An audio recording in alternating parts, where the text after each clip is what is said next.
오늘은 요한계시록 1장 4절로 7절의 말씀을 살펴보겠습니다. 4절에서 7절 말씀 같이 읽겠습니다. 요한은 아시아에 있는 7교회에 편지하노니 이제도 계시고 전에도 계셨고 장차 오실 이와 그의 보좌 앞에 있는 7 영과 또 충성된 증인으로 죽은 자들 가운데서 먼저 나시고 땅의 임금들의 머리가 되신 예수 그리스도로 말미암아 은혜와 평강이 너희에게 있기를 원하노라. 우리를 사랑하사 그의 피로 우리 죄에서 우리를 해방하시고 그의 아버지 하나님을 위하여 우리를 나라와 제사장으로 삼으신 그에게 영광과 능력이 세세토록 있기를 원하노라. 아멘. 볼지어다 그가 구름을 타고 오시리라. 각 사람의 눈이 그를 보겠고 그를 찌른 자들도 볼 것이요 땅에 있는 모든 족속이 그로 말미암아 애곡하리니 그러하리라. 아멘. 오늘날 우리는 노아의 시대, 소돔과 고모라와 같은 죄악의 관영한 시대에 살고 있음을 분명히 체험하고 있습니다. 세월이 갈수록 교회들이 요한계시록을 유심히 살펴보게 되는 이유는 요한계시록이 예수님의 재림과 이 세상 종말에 관하여 집중적으로 말씀하고 있기 때문입니다. 지금 우리는 급변하는 나라 안팎의 사정으로 인하여 예수님 어서 오십시오, 어서 오소서, 이런 마음이 간절한 심정입니다. 그러나 한편으로는 우리나라 교회가 아직 복음을 듣지 못한 나라와 민족들에게 마지막 추수를 위해 힘차게 활동하게 되기를 그러는 간절한 마음도 있습니다. 지난주에는 우리가 요한계시록 1장 1절로부터 3절까지의 본문을 살펴보았습니다. 1절에서 3절까지는 요한계시록의 성격과 목적, 기록의 동기, 기록한 사람, 그리고 이를 읽고 듣고 지키는 자들에 대한 복의 선포가 기록되어 있습니다. 오늘은 이어서 1장 4절로 7절의 말씀을 살펴보겠습니다. 먼저 4절에 요한은 아시아에 있는 7교회에 편지하노니 이제도 계시고 전에도 계셨고 장차 오실 이와 그의 보좌 앞에 있는 7 영과 하였습니다. 여기에 기록된 아시아는 아시아 대륙을 말하는 것이 아니라 로마의 지배 아래 있는 그 소아시아의 일부를 이야기하고 있습니다. 지도에서 보는 바와 같이 7교회는 소아시아 서부 지역에 걸쳐 있는 로마의 영토인 에베소, 소모나, 보가모, 두아디라, 사데, 빌라델비아, 라우디게아에 위치한 교회들입니다. 당시 소아시아에는 7교회 외에도 많은 교회가 있었습니다. 골로새, 히에라폴리, 드루아, 밀레도 등도 있었습니다. 그런데 그 중에 7교회를 택한 이유가 무엇입니까? 지리적, 행정적 이유가 있었습니다. 소아시아 서부에는 로마 제국의 우편 도로망이 있었습니다. 이 7교회는 마치 원흉으로 연결된 교통 중심지였고 편지가 회람되기에 적합한 위치에 있었습니다. 7이라는 숫자는 단순한 수학적 숫자가 아니라 하나님의 완전한 계획, 하나님의 완전한 심판, 구원을 나타내는 상징적인 숫자입니다. 계시록에는 7이라는 숫자가 54회나 기록되어 있습니다. 7 촛대, 7 별, 7 등불, 7 인, 7 대적 등등. 그리고 7이라는 숫자는 하나님의 천지 창조 그 날짜와 일수와 같은 숫자를 의미합니다. 7은 천지 창조, 안식일, 안식년, 희년 등과 관련된 완성의 숫자라고 하는 것입니다. 그러므로 아시아 7교회는 세상의 모든 교회를 상징한다고 생각할 수 있습니다. 소아시아의 7교회들에게 주어진 교훈들은 어느 시대, 어느 교회나 다 똑같이 적용될 수 있는 그러한 하나님의 메시지입니다. 요한계시록 2장과 3장에 보면 귀 있는 자는 성령이 교회들에게 하시는 말씀을 들을지어다 라는 이 말씀이 7번이나 기록되어 있습니다. 4절에 이제도 계시고 전에도 계시고 장차 오실 이와 그의 보좌 앞에 있는 7 영과 했는데 이제도 계시고 전에도 계시고 장차 오실 이라는 말씀은 최후의 심판을 하기 위해 다시 오실 예수 그리스도를 뜻합니다. 재림주를 말합니다. 그의 보좌 앞에 7 영이라고 말하고 있습니다. 이는 성삼위 하나님 가운데 계신 성령님을 가리키는 말씀입니다. 이사야 11장 2절에서 보면 성령의 7가지 사역 중에 지혜, 총명, 모략, 능력, 지식, 경외, 여호와의 신을 근거로 이해하기도 합니다. 7은 문자적인 그 숫자가 아니라 완전함, 충만함을 의미하는 숫자입니다. 따라서 7 영은 7개의 흩어져 있는 7개의 영이 아니라 하나님의 충만한 임재와 활동을 상징하는 보혜사 성령님을 말하고 있는 것입니다. 하나님은 성령을 통하여서 온 세상을 지금 다스리고 계십니다. 성경에 성령에 대한 명칭이 많이 나와 있습니다. 영원하신 성령, 권능의 영, 진리의 영, 성결의 영, 약속의 영, 은혜의 영, 영광의 영, 예수 그리스도의 영, 하나님의 영, 생명의 성령, 아버지의 성령, 이렇게 다양하게 성령의 이름이 기록되어 있는 것은 그만큼 성령께서 다양한 방면에서 우리 인간들에게 큰 은혜를 끼치고 계시다라고 하는 것입니다. 그 보좌 앞에라고 하였습니다. 보좌는 하나님의 무한한 권세와 능력과 통칭을 상징하는 말입니다. 만물이 하나님의 무한한 권세와 능력과 통치 앞에 있음을 뜻하고 있습니다. 우리는 하나님의 그 보좌 앞에 있는 인생들이고 모든 만물이 다 하나님 앞에 있음을 알기를 바랍니다. 그래야 우리가 하나님을 경외하며 하나님을 두려워하며 섬길 수 있다라고 하는 것입니다. 5절에 보니까 또 충성된 증인으로 죽은 자들 가운데서 먼저 나시고 땅의 임금들의 머리가 되신 예수 그리스도로 말미암아 은혜와 평강이 너에게 있기를 원하노라. 우리를 사랑하사 그의 피로 우리 죄에서 우리를 해방하시고 라고 기록하고 있습니다. 성부 하나님과 성령 하나님에 대한 성부 하나님과 성령 하나님에 대한 언급에 이어서 이제 성자 예수 그리스도에 대한 말씀을 하고 계신 것입니다. 여기서는 3가지 칭호가 언급되었습니다. 충성된 증인, 죽은 자들 가운데서 먼저 나신 자, 땅의 임금들의 머리가 되신 자. 이러한 칭호는 예수 그리스도의 역할이나 지위를 함축하고 있는 말입니다. 첫째, 충성된 증인이라고 하였습니다. 예수 그리스도를 충성된 증인. 이 증인은 실제로 보고 들은 것을 말합니다. 그래서 증인의 말은 법적으로도 효력이 매우 큽니다. 요한계시록에는 증거와 증인을 계속적으로 그리스도와 연결시켜서 그리스도가 바로 그 증인임을 강조하고 있습니다. 요한복음 3장에는 위로부터 오시는 이는 만물 위에 계시고 땅에서 난 이는 땅에 속하여 땅에 속한 것을 말하느니라. 하늘로부터 오시는 이는 만물 위에 계시나니 그가 친히 보고 들은 것을 증언하되 그의 증언을 받는 자가 없도다. 그의 증언을 받는 자는 하나님이 참되시다 하는 것을 인쳤느니라 라고 기록되어 있습니다. 둘째로 죽은 자들 가운데서 먼저 나시니 라고 하였습니다. 이 말씀은 궁극적으로 부활의 첫 열매를 말하고 있는 것입니다. 바로 예수 그리스도께서 부활의 첫 열매가 되신다.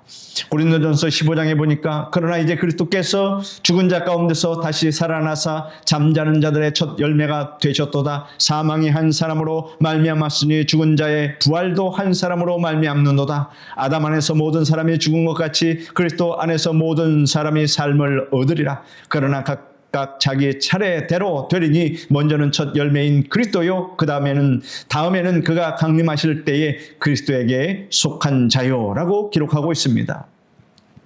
셋째는 땅의 임금들의 머리라고 하였습니다. 즉 죽은 자 가운데서 부활하여 부활의 첫 열매가 되신 예수 그리스도께서는 승천하시어 하나님 우편에 앉으셨고 온 천하를 통치하고 계십니다. 그런 의미에서 그리스도는 만왕의 왕이시며 땅의 임금들의 머리가 되신다라고 하는 것입니다.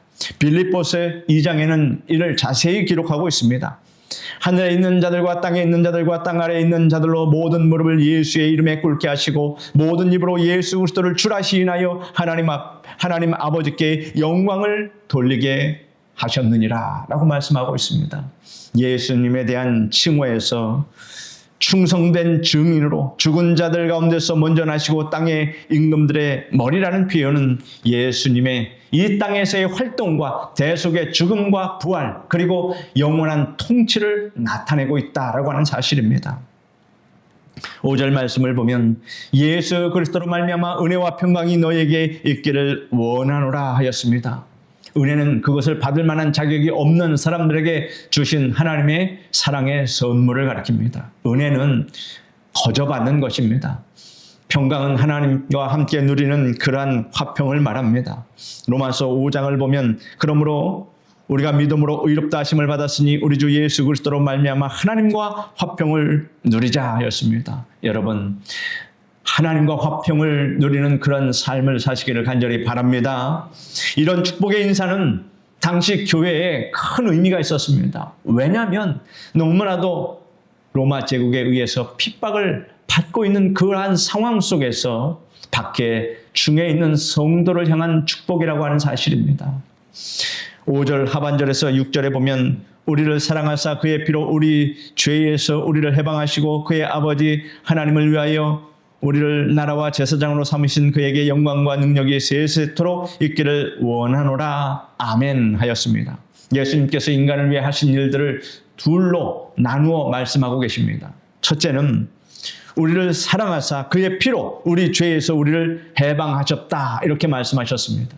예수님의 대속은 단 한 번에 완성된 대속입니다. 십자가에서 영원히 단번에 완전히 이루셨습니다. 그리고 구속받은 백성들에게 미치는 그 은혜는 그로 인해서 영원합니다. 매우 은혜롭고 중요한 이야기입니다. 이러한 사실을 설명하기 위해 신약성경 히브리서 7장과 9장과 10장에는 구약시대 제사장들의 동물제사와 예수님의 대속을 여러 번 대비해서 강조하고 있습니다. 히브리서에 보면 저 대사장들이 먼저 자기 죄를 위하여 그 다음에 백성의 죄를 위하여 날마다 제사 드린 것 같이 할 필요가 없으니 이는 저가 단번에 자기를 드려 이루셨음이니라 하였습니다. 예수 그리스도의 대속의 죽음에 대한 그림자와 모형이었던 이 구약시대의 희생 제사는 반복하여 행하였지만 예수님은 단 한 번으로 구속하신 그 사실을 완성하였습니다. 단 한 번으로 모든 죄를 다 구속하셨다. 아론 계통의 대제사장들은 해마다 동물의 피를 가지고 지성소에 들어가야만 했습니다. 대제사장들도 불완전한 사람이며 동물의 피도 역시 그것으로 완전한 죄사함을 얻을 수 없습니다. 이 모두가 바로 모형에 불과한 것이기 때문입니다. 그러나 예수 그리스도는 죄 없으신 하나님의 독생자이시며 자신을 속죄제물로 드려 단번에 대속하시고 하늘 보좌에 좌정하셨습니다. 그러므로 예수 그리스도를 믿는 자들은 단번에 죄 사함을 받게 되는 것입니다. 우리가 매일같이 소와 양을 잡아서 그 피를 지금도 뿌리고 있다면 얼마나 힘들겠습니까? 그러나 우리가 예수 그리스도를 믿음으로 단번에 그와 같은 반복적인 제사를 예수님께서 폐하여 주셨다라고 하는 이 사실을 여러분 감사하시기를 바랍니다. 이렇게 간편하게 나와서 하나님 앞에 이렇게 예배 드리는 것, 정결하게 마음 편안하게 드릴 수 있다는 것 얼마나 감사한 일입니까? 히브리서 9장에 보면 이제 자기를 단번에 제물로 드려 죄를 없이 하시려고 세상 끝에 나타나셨느니라 라고 말씀하십니다. 세상 끝에 예수님의 대속의 성취가 되도록 하였다 하는 것을 말씀하고 있습니다. 세상 끝에 예수께서 오셔서 그 대속을 이루셨다. 이 말씀을 볼 때 여러분, 예수님이 오신 날부터 인류는 종말의 시대에 돌입했다라고 하는 것입니다. 그러니 그때가 예수님이 오신 그때가 말세의 이제 초기에 해당되고 그동안 말세의 중간기를 지나 여러분 우리가 살고 있는 지금 오늘날은 말세 중에 그 말기에 이른다라고 우리가 말할 것이 됩니다. 왜냐하면 말세 초기 예수님이 오신 후로부터 지금 2000년이 흘렀으니 이제 말세의 말기며 또한 세상에 돌아가는 것을 보면 사람들이 점점 악하여지고 사랑이 식어지는 것을 볼 때, 또 정의와 불법이 혼동돼서 불법이 성행하는 것을 보면 우리가 말세에 가까이 왔다라고 하는 것을 알 수 있습니다. 아담이 범죄한 그날에 하나님께서 인류 구속 계획을 계시하셨습니다. 우리에게 알려주셨습니다. 그로부터 지속적으로 여러 부분과 여러 모양으로 구세주의 오심에 관하여 계속해서 계시하셨습니다. 그리고 대속의 모형과 그림자로서 제사법, 그 동물 제사법을 그래서 주신 것입니다. 그 동물 제사가 실제로 사람의 죄를 사할 수는 없다라고 하는 것입니다. 드디어 예정하신 때가 참에 독생자를 보내주셨습니다. 예수 그리스도의 오심은 구속 개혁의 성취 단계입니다. 만일 다만 일정 기간 동안 하나님이 택하신 자들을 위해서 그 말세 초기서부터 지금 말세 말기까지 이 일정 기간 동안 하나님께서 택하신 자들을 구원하여 그 수가 차기까지 이 세상에 존재하도록 만들어주셨다. 그 수가 차게 되면 죄로 인하여 저주받은 이 세상은 하나님께서 없애버릴 것입니다. 히브리서 9장에 보면 이와 같이 그리스도도 많은 사람의 죄를 담당하시려고 단번에 들으신 바 되셨고 구원에 이르게 하기 위하여 죄와 상관없이 자기를 바라는 자들에게 두 번째 나타나시니라. 예수님께서 몇 번 나타나신다고 하셨습니까? 첫 번은 나타나셨고 이제 또 나타나신다. 두 번째 나타나신다. 그리스도의 대속의 은총을 입게 되는 자는 모든 사람이 아니라 많은 사람이라 했습니다. 그의 대속의 은혜는 모든 사람을 위한 것이었지만 택함을 받은 사람만이 그 혜택을 입게 될 것이며 택함 받은 사람은 예수님을 믿게 될 것입니다. 모든 사람이 다 예수 그리스도를 믿지는 않지만 많은 사람이 믿게 됩니다. 이 많은 사람 가운데 저와 여러분이 있음을 감사하시기를 바랍니다. 할렐루야.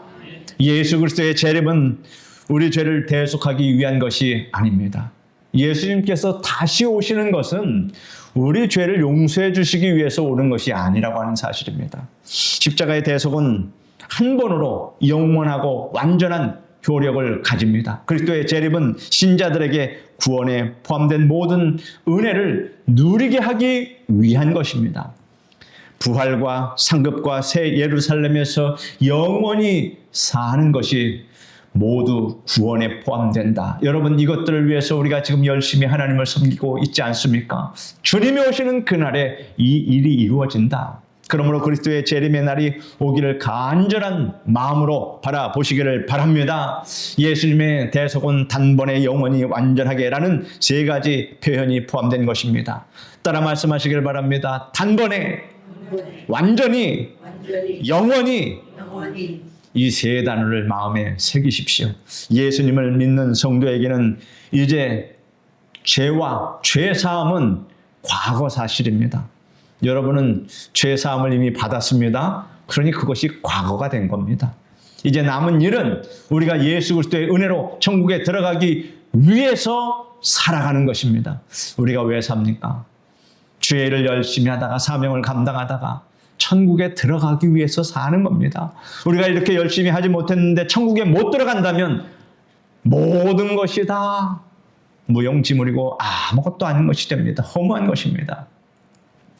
그리고 또 한 가지 이유 있습니다. 하나님께, 예수님께 받을 상급을 위해서 주님을 기쁘시게 하면서 살아가는 것입니다. 여러분, 주님을 기쁘시게 하는 삶을 사시길 바랍니다.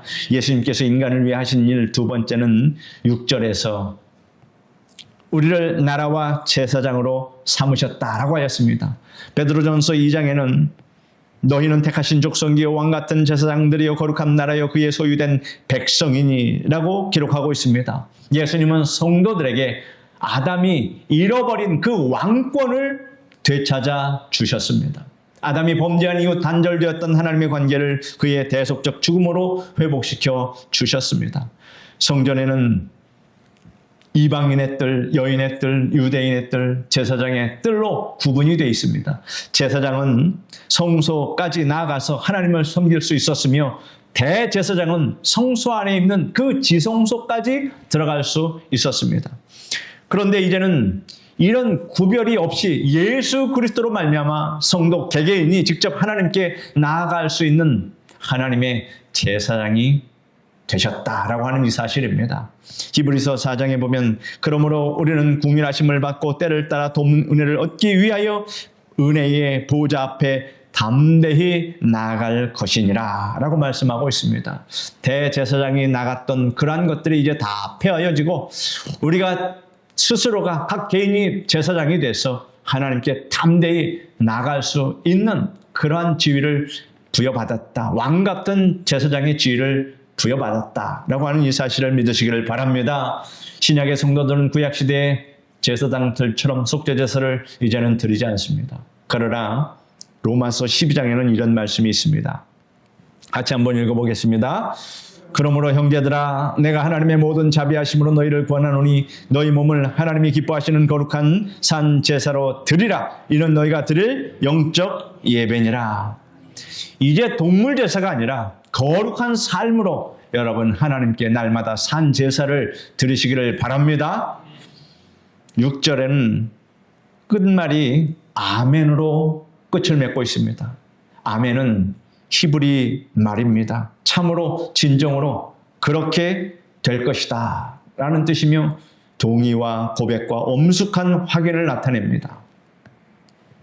7절에 보니까 볼지어다 그가 구름을 타고 오시리라. 각 사람의 눈이 그를 보겠고 그를 찌른 자들도 볼 것이요 땅에 있는 모든 족속이 그로 말미암아 애곡하리니 그러하리라. 아멘. 이 말씀은 예수 그리스도의 재림 때에 나타나는 한 장면을 우리에게 설명하고 있습니다. 이 땅의 역사는 예수 그리스도의 재림으로 끝이 나고 새 하늘과 새 땅이 도래하게 됩니다. 구약의 예언에서 메시아는 오실 이라고 불리고 있습니다. 요한계시록 22장에는 이것들을 증언하신 이가 이르시되 내가 진실로 속히 오리라 하시거늘 아멘 주 예수여 오시옵소서라고 기록하고 있습니다. 예수님이 사람으로 세상에 오신 것은 죄인을 위하여 대속의 십자가를 지기 위한 것이었으나 예수님의 재림, 다시 오심은 불신자에게 심판을, 신자에게는 구원의 완성을 얻게 하기 위한 것이라고 하는 사실입니다. 7절에 볼지어다 그가 구름을 타고 오시리라 말씀하셨습니다. 여러분 예수님이 어떻게 오실지 궁금하시지 않습니까? 그런데 성경엔 말씀하고 계십니다. 여러분 구름을 타고 오신다. 그러므로 여러분 하늘을 볼 때 예수님이 구름 속에 계신가 안 계신가 이도 참 흥미진진합니다. 그러나 그냥은 안 오십니다. 호령과 천사장의 나팔로 번쩍번쩍하면서 모든 사람이 다 예수님이 오심을 확연하게 깨달아 알 수 있도록 오신다라고 하는 것입니다. 그러므로 여러분 주님이 오시는 그날을 우리가 학습고대하면서 하늘을 항상 우러러보며 살아가는 그러한 삶을 여러분 살아가시기를 바랍니다. 부활하신 예수님께서 40일 동안 다양한 시간, 다양한 장소, 다양한 사람들에게 나타나서 자신의 부활을 알리셨습니다. 그를 위해서 500여 제자들이 보는 중에 마지막 당부의 말씀을 하시고 하늘로 올라가셨습니다. 제자들이 넋을 잃고 바라보고 있는데 구름이 예수님을 가려서 더 이상 보이지 않았습니다. 그런데 갑자기 흰옷을 입은 두 사람이 그들 곁에 서서 말하기를 갈릴리 사람들아 어찌하여 서서 하늘을 쳐다보느냐 너희가 엄대서 하늘로 올리우신 이 예수는 하늘로 가심을 본 그대로 오시리라 말하고 있습니다. 누가복음에 기록되기를 사람들이 세상에 임할 일을 생각하고 무서함으로 기절하리니 이는 하늘의 권능들이 흔들리겠습니다. 그때 사람들이 인자가 구름을 타고 능력과 큰 영광으로 오는 것을 보리라 라고 하였습니다. 또 요한계시록 14장에 보면 또 내가 보니 흰 구름이 있고 구름 위에 인자 같은 이가 앉으셨는데 그 머리에는 금면류관이 있고 그 손에는 예리한 낫을 가졌더라 라고 기록하고 있습니다. 성경에 적어도 7번이나 그리스도께서 구름을 타고 오시리라 이렇게 기록되어 있습니다. 주님의 재림은 공개적으로 될 것입니다. 마태복음 24장에 보면 예수님께서 이렇게 말씀하셨습니다. 번개가 동편에서 나서 서편까지 번쩍임같이 인자의 임함도 그러하리라. 그때 인자의 징조가 하늘에서 보이겠고 그때에 땅의 모든 족속들이 통곡하며 그들이 인자가 구름을 타고 능력과 큰 영광으로 오는 것을 보리라. 이렇게 기록하고 있습니다. 이러한 사실은 반드시 이루어진다라고 하는 사실을 여러분 아시기를 바랍니다. 지구상의 모든 사람이 그 장면을 보는 것은, 어느 한 장면을 보는 것은 이제는 인공위성 그 중계로도 가능합니다. 그런데 하나님의 방법으로는 모든 것이 가능하심을 여러분 아시기를 바랍니다. 그를 찌른 자도 볼 터이요라고 하였습니다.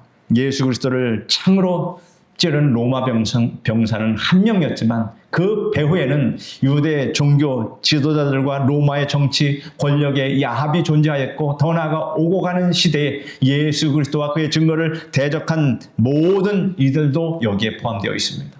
그러므로 하나님의 말씀과 예수 그리스도를 전하는 자들에게는 그의 재림이 그 자체로는 행복이지만, 이를 대적한 모든 자에게는 그의 재림은 그 자체로 재앙이 될 것입니다. 7절에 땅에 있는 모든 족속이 그로 말미암아 애곡하리니 하였습니다. 회개하며 통곡하는 것이 아닙니다. 수치와 두려움의 애통입니다. 그때는 회개할 수 없습니다. 너무 늦었습니다. 영원히 계속되는 애통입니다. 그러므로 우리 가족과 이웃이 이러한 애통 속에서 살아가지 않도록 우리는 애끓는 심정으로 기도할 수밖에 없습니다. 그러하리라 아멘이라고 하였습니다. 그러하리라 아멘, 이 말은 같은 말을 반복한 것입니다. 그러하리라는 헬라식의 긍정적인 의미이며 아멘은 히브리식의 긍정을 뜻하는 말입니다. 헬라적 전통과 히브리적 전통 아래에 있는 모든 문화권의 성도들에게 주어진 약속의 말씀을 나타내고 있는 것입니다. 우리 모두에게 이 말씀을 주신 것입니다.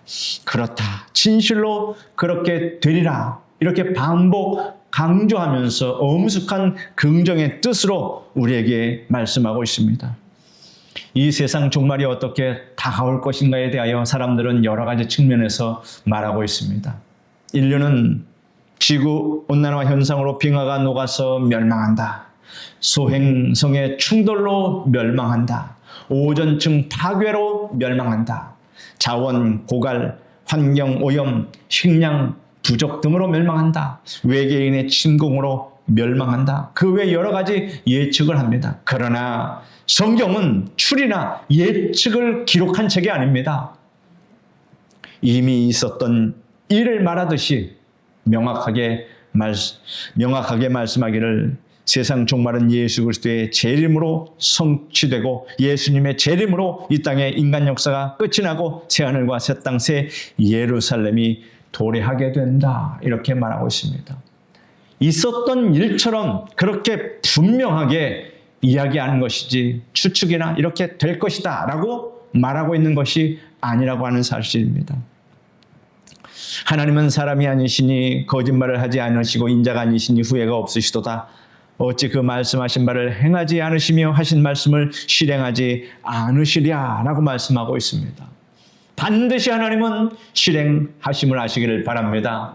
지금 이 설교를 들으신 여러분은 오늘 본문 말씀을 그러하리라 따라 말씀해 보십시오. 그러하리라 아멘, 이렇게 모두 다 진심으로 화답하시기를 축원드립니다. 기도하겠습니다. 거룩하신 하나님 감사합니다. 이 요한계시록의 예언의 말씀은 아직 이루어지지 않은 말씀입니다. 그러나 반드시 그러하게 이루어진다는 이 믿음을 우리가 가질 수 있도록 도와주시옵소서. 예수님께서 천사장과 호령과 나팔소리와 함께 구름을 타고 이 땅에 오심을 우리가 볼 때에 우리는 할렐루야로 예수님을 맞이하며 우리의 모든 인생의 짐을 이제 다 풀어버리고 주님 품 안에서 화평을 누리며 평안을 누리며 살게 될 것을 믿습니다. 그러므로 그날이 오기까지 우리의 믿음은 하나님 변하지 않게 하여 주시고 더욱더 깊이 뿌리 내리게 도와 주시옵소서. 예수님의 이름으로 기도드립니다. 아멘.